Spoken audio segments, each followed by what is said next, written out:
A good entrepreneur has to be someone who's open to new experiences, who's interested in challenging ideas, who understands the need of consumers, who is willing to take risks, and is a good communicator, someone who can communicate their vision to others and to rally resources behind that vision. We started Hoverflight Technologies about 2 years ago, the 4 co-founders. We were all interested in embedded electronics, using microprocessors and sensors to give intelligence to small devices. The thing that fascinates me about my work is how the atoms come together, how they interact to form things that we can physically see and things that function, and understanding those interactions. The initial focus of Rheem Technologies was in commercializing the cooling technology I was working on as a graduate student. And the products that we worked on early in the days of Rheem Technologies were cooling systems for military lasers and cooling systems for military electronics. We had a customer here in Florida Hospital, who had a unique need for a certain type of imaging system that no one else was able to build for them. And they asked the guys at the time here whether or not we can do it, and we did. Inventors, scientists, creative thinkers come up with great ideas every day with the potential to improve and change our world. But an idea is just a thought if it never gets to market. That's why the UCF Business Incubator Program was established, to help grow and nurture new startups.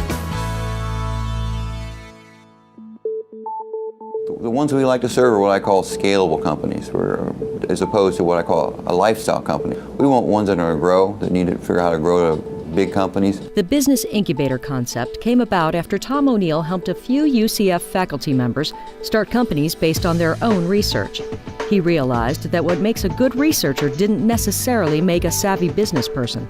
Now the incubator helps companies all over Central Florida. So it starts with that idea of what can we do as an institution to build the wealth-producing economy of our region, to help diversify our economy in Central Florida. Companies must go through 4 weeks of rigorous training to join the program to see if they have what it takes to meet the incubator standards. They pay rent for office space, but mentoring and marketing help is included as part of the program. I asked them how they're going to pay their rent for the next 6 months. It's kind of the question I ask them when I say, do they have any money? Well, if they don't have any money, but they have a plan, you can live with it. If they have the money, it's even better. If they have customers, it's great, because then you know they're going to have revenue. Having the ability to locate the co-founders and all of their equipment in a common space was a big advantage for our company. It was started on kitchen tables and garages. As time has gone on, really the advantage of being in the incubator is the mentorship and the guidance that you get. First of all, it was the business structure and the ability, the connections and the networking, how to even make a business. So they ensured that we were going to institute good business practices. They exposed me to business topics and marketing and finance and business planning and things that skills I had not learned formally in my mechanical engineering training at UCF, but they helped provide some of that assistance and helped me develop those skills when I got the company started. But the whole goal is to create the successful companies, help them become successful, figure out what they need, to make them not fail as often. You really nurture these companies so they get to a point where they're physically and financially able to survive on their own. Rheem Technologies was one of the first startups in the incubator program. Its success has grown from a graduate student research grant to employing more than 20 employees with a look to expanding even further. The products that we've been developing for years now with research and development contracts from the military, the personal cooling device and the scuba diver heating system, are products that have now gone through the development phase and are in qualification testing with the military. So we're starting to build higher and higher quantities, and we're staffing up now with manufacturing people and assembly people because our contracts with the military are growing and expanding, and we expect to be adding staff to the company over the next few years as we sell more and more of these products to our military customers. Like Rheem Technologies, Nanospectives has close ties to UCF and is ready to graduate from the incubator program with plans to expand to larger facilities. Nanospective is an advanced materials characterization company, meaning we use very powerful electron microscopes, some of the most powerful in the world, to look at things that other things are made of. We look at materials. So all materials are made of atoms, and by using our techniques, we can determine what atoms are present and which atoms are next to other atoms. Typically our clients are large manufacturing corporations. We spend a lot of time in the consumer electronics space, so companies that would manufacture TVs, computers, LEDs, and various types of electronic equipment.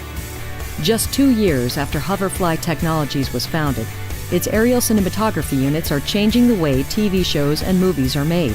A lot of television shows, if you, when you're watching some of the, like Discovery Channel, National Geographic, when you see an aerial shot in a location where it would be difficult to get a full-size helicopter, there's a good chance that that shot was taken with our electronics. We're excited about that, but that's really only one of the small markets actually that are opening up to multi-rotors. Agriculture is probably going to be the largest market. And then in terms of government, Homeland Security, Border Patrol, those kinds of applications are really opening up and will probably be in our near future. Local manufacturing is also benefiting from Hoverfly's success as parts are made in Lake Mary. One of the first things people suggest is going overseas for manufacturing. And we made the choice to stay here in the United States. We feel very strongly about that.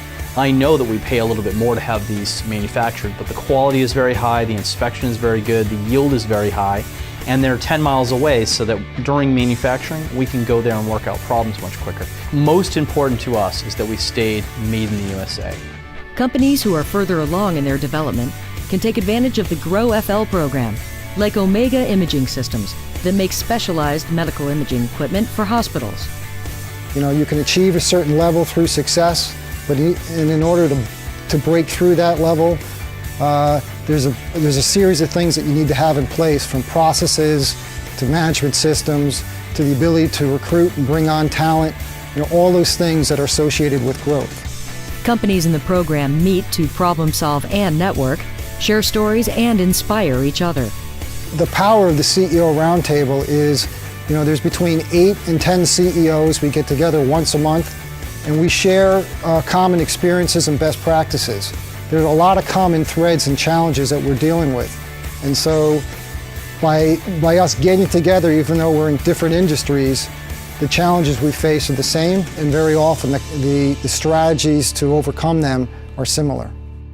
More than 140 companies are currently in the incubator program, and another 75 companies have graduated from it. From 1999 to 2011, O'Neill estimates more than 3,100 jobs have been created by companies in the program. In addition to that, UCF's GROW-FL program has served more than 400 companies in its first 4 years and helped create more than 3,500 new jobs in Florida. What's the secret sauce that goes into this success? I think it starts with Tom O'Neill. The second thing that's made us successful is the partnerships that we've enjoyed with local and regional government.